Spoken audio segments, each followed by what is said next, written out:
రాజకీయాలు అంటే ప్రజలకు మేలు చేయడం. కానీ కూటమి నాయకుల తీరు మాత్రం అందుకు భిన్నంగా ఉంది. అధికారం చేతిలో ఉంది కదా అని వైఎస్ఆర్సీపీ సానుభూతి పరులపై కక్ష తీర్చుకోవటమే పనిగా పెట్టుకుంటున్నారు. విజయనగరం జిల్లా బొబ్బిలి మండలం అలజంగి గ్రామంలో ఓ పేద పూజారి కుటుంబంపై గత 8 నెలలుగా స్థానిక ఎమ్మెల్యే బేబీ నాయన వర్గీయులు కక్ష సాధింపు చర్యలకు దిగారు. అధికార పార్టీ వారితో పోరాడేందుకు బలం లేక నిస్సహాయ స్థితిలో ఆ పూజారి కుటుంబం రోడ్డున పడే పరిస్థితికి వచ్చింది. బొబ్బిలి మండలం అలజంగిలో 70 ఏళ్ల క్రితం ఆ ఊరి గ్రామ దేవత సేవ కోసం పూజారి కుటుంబానికి అప్పట్లో గ్రామ పెద్దలు చిన్న పెంకుటిల్లు ఇచ్చారు. అదే ఇప్పుడు అధికార పార్టీ నాయకులకు కంట్లో నలుసుగా మారింది.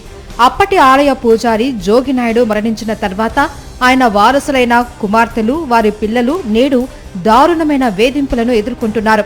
ఈ పేద కుటుంబం వైఎస్ఆర్ కాంగ్రెస్ పార్టీ సానుభూతి పరులు అనే నెపంతో స్థానిక ఎమ్మెల్యే బేబీ నాయన వర్గీయులు కక్ష సాధిస్తున్నారనే ఆరోపణలు ఉన్నాయి. 8 నెలలుగా కొనసాగుతున్న ఈ వేధింపులు ఇటీవల పరాకాష్ఠకు చేరాయి.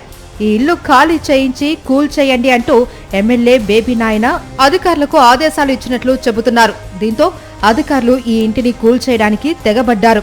ఎమ్మెల్యే బేబీ నాయన కాలి మీద పడి బతిమలాడండి, అప్పుడే మేము ఆగుతాము అంటూ అధికారులు అంటున్నారని బాధితులు వాపోతున్నారు. మేము 50-60 సంవత్సరాల క్రిందటి నుంచి ఒక ఇంట్లో నివసించుకుంటున్నాం. మా నాన్నగారు ఆ గ్రామానికి పూజారిగా ఉండేవారు. అతనికి ఒక గృహం పూర్వం పెద్దలు ఒక గృహం ఇచ్చేవారు.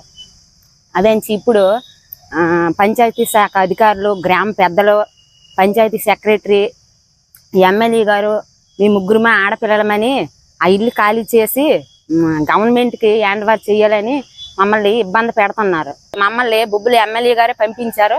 మీకు 24 గంటలు టైం ఇచ్చారు, ఇల్లు ఖాళీ చేయమని చెప్పారు. మీరు వెళ్ళి అవసరమైతే బొబ్బిలి ఎమ్మెల్యేని కలండి అని చెప్పారండి. 8 నెలలు బట్టే ఉంట మమ్మల్ని ఏమంట నానా ఇబ్బంది పెట్టే ఉంట, మా ఫ్యామిలీని మమ్మల్ని పార్టీ పరంగా చేసేమంట మమ్మల్ని ఏమంట ఈ బేబీని అయినా బొబ్బిలి ఎమ్మెల్యే ఏమంట పంపించామంట మమ్మల్ని ఇల్లు ఖాళీ చేయమని.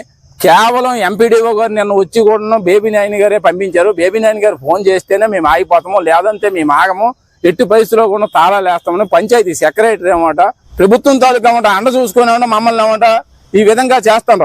6 పెద్దలు బడి వెంకటరమణ, తుమ్మలపల్లి గౌరినాయుడు, రాపాక రామినాయుడు, పుట్నూరు జగన్మోహన్ రావు, రెడ్డి ప్రసాద్, వీళ్ళందరూ కలిపి మా మీద కక్ష కట్టి నా కుటుంబం అన్నీ గత 8 నెలల నుంచి మమ్మల్ని హింసిస్తాను. పేదవాళ్ళకి ఇల్లు ఇస్తాను, పేదవాళ్ళ దగ్గర ఇల్లు లాక్కోడక ఈ ప్రభుత్వం ఎంత దారుణమా?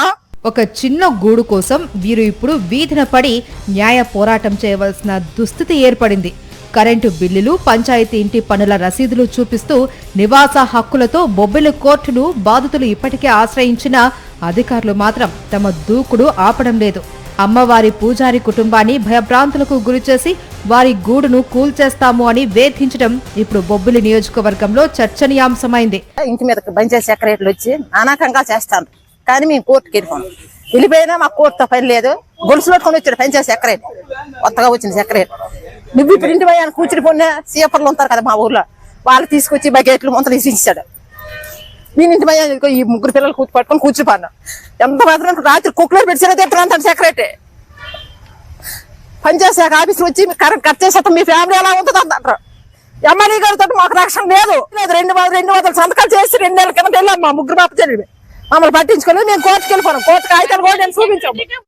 రాజకీయాలు ఎన్నికల వరకే ఉండాలి, కానీ గెలిచిన తర్వాత కక్ష సాధింపులకు దిగుతుండటంతో బొబ్బిలి ప్రాంత ప్రజలు బిక్కుబిక్కుమని భయంతో బతుకుతున్నారు. పేదల గూడును లాక్కునే అరాచక శక్తులపై కఠిన చర్యలు తీసుకోవాలి అని, ఆ కుటుంబానికి రక్షణ కల్పించాలి అని గ్రామస్తులు కోరుకుంటున్నారు.